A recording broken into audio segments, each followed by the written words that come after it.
वो कहते हैं, बड़े साहब कहते रहते हैं अक्सर बड़ी बड़ी सभाओं में कि जब मैं छोटा होता था तो रेल के डिब्बों में चाय बेचता था। जब मैं छोटा होता था तो रेल के डिब्बों में चाय बेचता था। बड़े होकर रेल के डिब्बे बेच दिए, तेल बेच दिया, रेल बेच दिया, आपके वाला भेल बेच दिया, एयरपोर्ट बेच दिए, LIC बेच दी, थोड़ा सा मीडिया खरीदा, बाकी सब कुछ बेच दिया। वो एक परिवार नियोजन का नारा है ना, हम दो हमारे दो, ये उसी नारे से चल रही है हमारी सरकार। ये दो और इनके दो, ऊपर वाले दो और नीचे अंबानी और अडानी, ये दो बस। जिसने करोड़ों रुपया लोगों से ठग लिया, जिसने नकली शेयर बना लिए, जिसने LIC को, आपके तनख्वाह के, आपके पेंशन के पैसे को भी खतरे में डाल दिया, वो मोदी साहब का मित्र है। वो जहाजों में घूम रहा है भाई, उसको कुछ नहीं कहते। तो आपने वोट दिया कांग्रेस को, लेकिन थोड़ी देर बाद सरकार किसकी बन गई? बीजेपी की। इसका मतलब ये हो गया, कांग्रेस को वोट दो चाहे बीजेपी को वोट दो, जिसको ये चाहेंगे सरकार तो उन्हीं की बनेगी। और कांग्रेस वालों से बात करते हैं, कांग्रेस वाले वैसे ही सेल पर हैं। कांग्रेस देश में अब चेंज नहीं है, कांग्रेस एक्सचेंज है। कांग्रेस को तो अपने हेड ऑफिस पे बोर्ड पे लिख देना चाहिए, यहां पर लोगों द्वारा चुने गए विधायक सस्ते रेटों पर बिकते हैं। ये बहुत सारे काम आधी रात को करते हैं, कई तो मुख्यमंत्री भी आधी रात को ओथ लेते हैं, राज्यपाल को जगा लेते हैं, एक बार ओथ दिलवा दे, बाकी देखेंगे कितने काम है, बाद सवेरे पूरे कर लेंगे। बड़े बड़े CA नहीं समझ पा रहे, बड़े बड़े व्यापारियों को GST की समझ नहीं आ रही। GST तो वो है, एक टीचर ने, एक मास्टर जी ने स्कूल में जाके एक बच्चे से सवाल पूछा, खड़ा हो बेटा, एक नीम के दरख्त को, एक नीम के पेड़ को 2 केले लगे, जब आम पके तो खरबूजा हुआ, तो जब खरबूजा बड़ा होकर अंगूर बना, जब वो अंगूरों का गुच्छा नीचे गिरा तो कितने बेर थे? ये GST है। पेड़ नीम का है, लगे केले हैं, पका आम है, गिरे अंगूर हैं, गिनने बेर हैं, ये GST है बड़े साहब। भाई साहब खुद तो ज्यादा देखते वेखते नहीं है फाइलों को, जो अफसर बोलते हैं साइन कर देते हैं, तो ऐसे तो देश नहीं चलेगा ना। क्या नोट बदलने के बाद रिश्वतखोरी कम हुई? पहले 100-100 के और 500-500 के नोट थे। अगर किसी ने 1 लाख रुपए देने, किसी को रिश्वत देने के लिए 5 लाख रुपए देना था, तो इतनी बड़ी गड्डी लेके जानी पड़ती थी। अब इतने से ही चल जाता है, 5 लाख है वो। ना वो चौंक आया, ना बड़े साहब आए, फैसला कर लिया 15 लाख रुपए हर घर में आ जाएगा। किसी ने बोल दिया, बोल दो जी, कौन पूछता बाद में, बोल दो, तो 15 लाख रुपए आपके घर में आ गया? आया नहीं ना।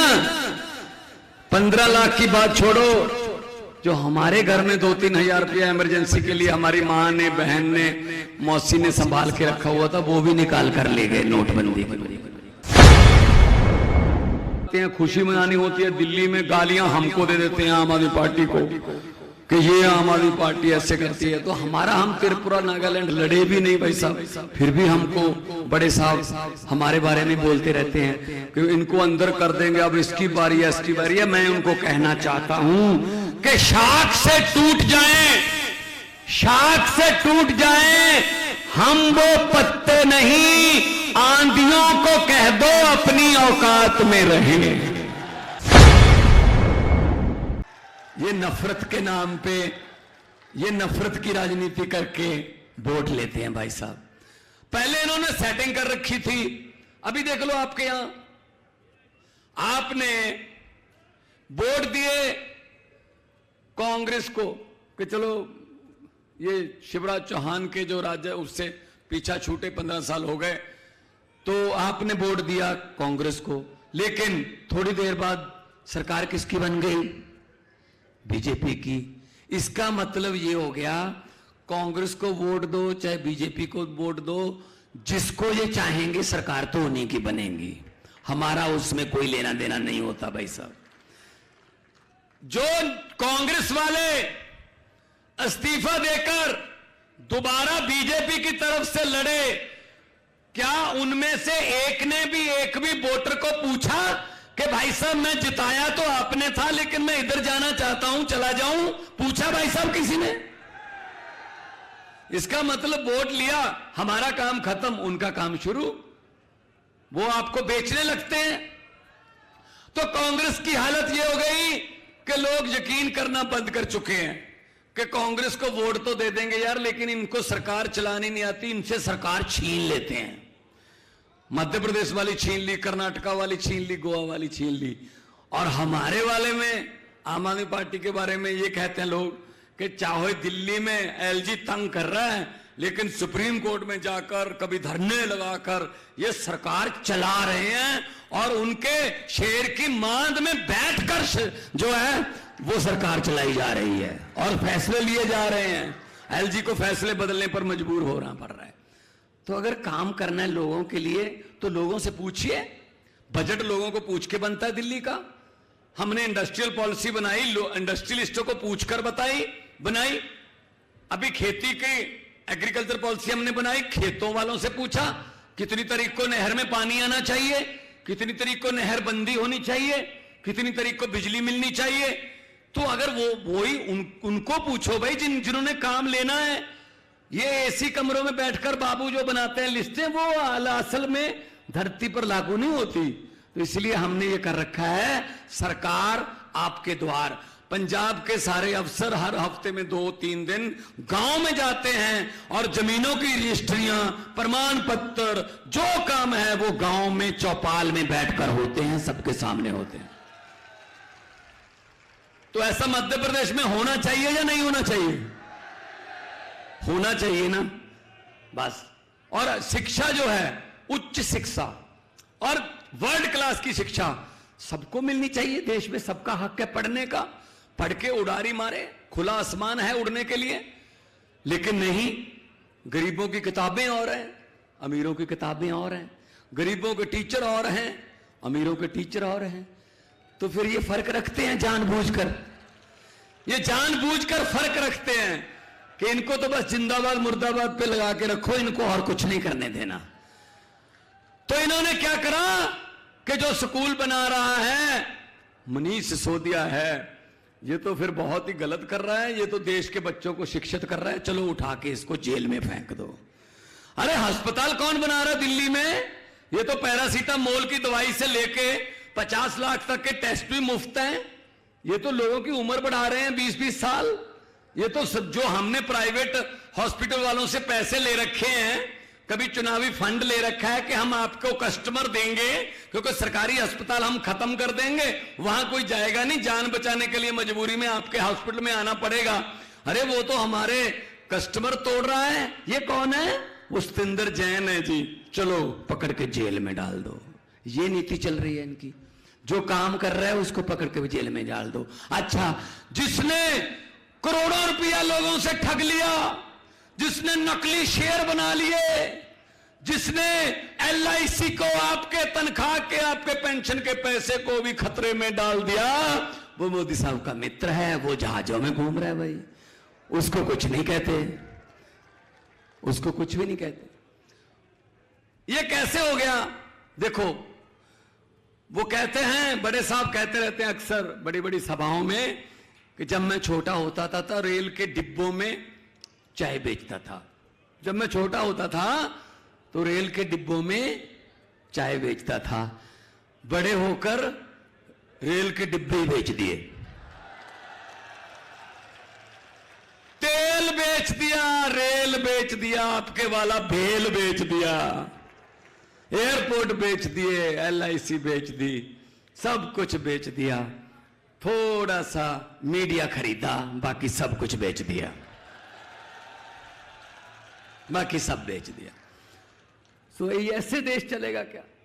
जो अच्छा काम करना चाहता है, जो 130 करोड़ लोगों की जिंदगी बदलना चाहता है, तमन्ना रखता है, उसको भी हक है लोकतंत्र में कि वो अपना प्रोग्राम रखे। अगर प्रोग्राम लोगों को अच्छा लगेगा तो वोट मिल जाएंगे, वरना नहीं मिलेंगे, लोकतंत्र है। लेकिन नहीं, वो चाहते हैं हम ही हम। वो एक परिवार नियोजन का नारा है ना, हम दो हमारे दो, ये उसी नारे से चल रही है हमारी सरकार। ये दो और इनके दो, ऊपर वाले दो और नीचे अंबानी और अंडानी, ये दो, बस हम दो हमारे दो। तो छोटे व्यापारी कहां क्या करेंगे? राज्यों के हक मारे जा रहे हैं। हमारा रूरल डेवलपमेंट फंड जो मंडियों में और मंडियों को आती हुई सड़कें बनाने में काम आता है, भाई साहब हमारा 9,000 करोड़ रुपया सेंटर दे नहीं रहा, दबा के बैठ गए। हमारा जीएसटी में हिस्सा जो बनता है वो नहीं दे रहे। क्यों भी? आप राज्यों को ऐसे क्यों कर रहे हो? टैक्स हम इकट्ठा करके देते हैं और अपना ही पैसा लेने के लिए इनकी मिन्नतें करते हैं।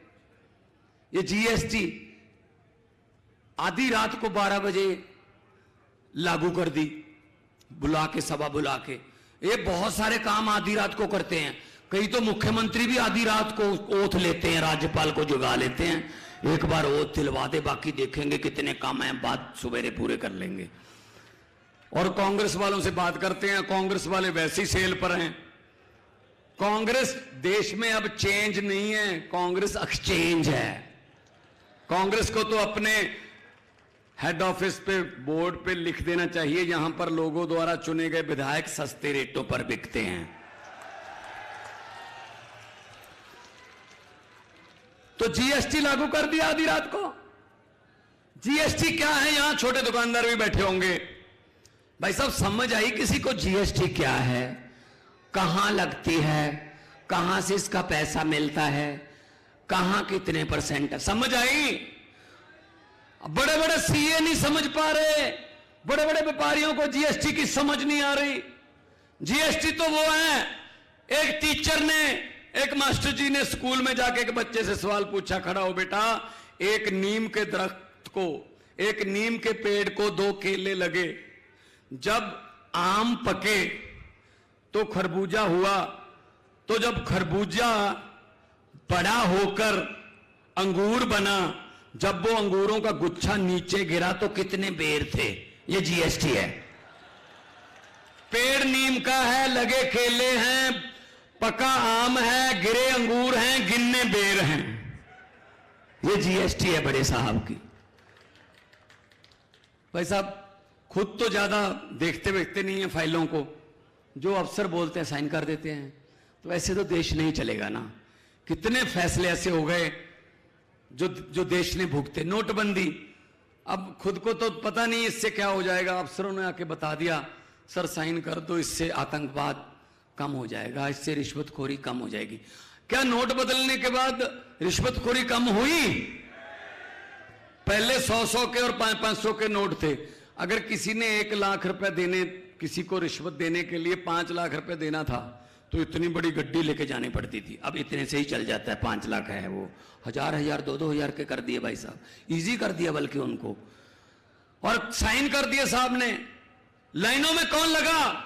लाइनों में बड़ा व्यापारी नहीं लगा, लाइनों में रिक्शे वाला लाइन में खड़ा था, रेडी वाला लाइन में खड़ा था, मजदूर लाइन में खड़ा था। 150 आदमी, 150 भारतीय नागरिक लाइनों में खड़े खड़े मर गए भाई साहब।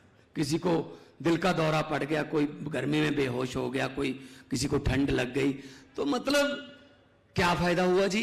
और कहा बस इसके फायदे देखना, मुझे 50 दिन दे देना, फिर किसी चौक में खड़े कर लेना, मुझसे पूछ लेना। भाई साहब ना वो चौक आया, ना बड़े साहब आए, फैसला कर लिया 15 लाख रुपए हर घर में आ जाएगा। किसी ने बोल दिया बोल दो जी, कौन पूछता बाद में, बोल दो।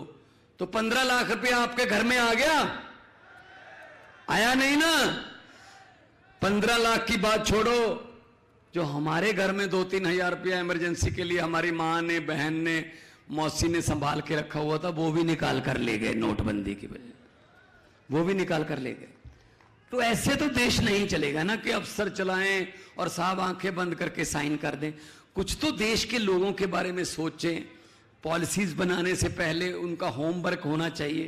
तो हुकूमत वो करते हैं जिनका दिलों पर राज होता है, हुकूमत वो करते हैं जिनका दिलों पर राज होता है। यूं कहने को तो मुर्गे के सर पे भी ताज होता है।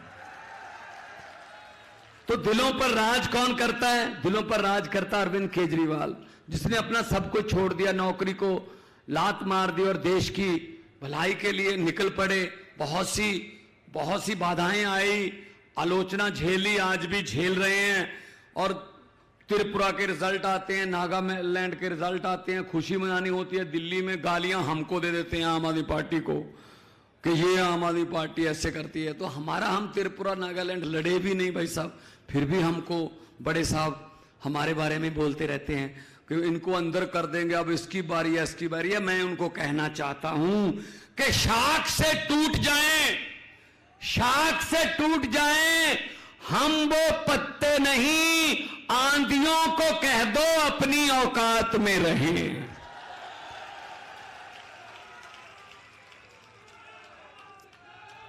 तो हम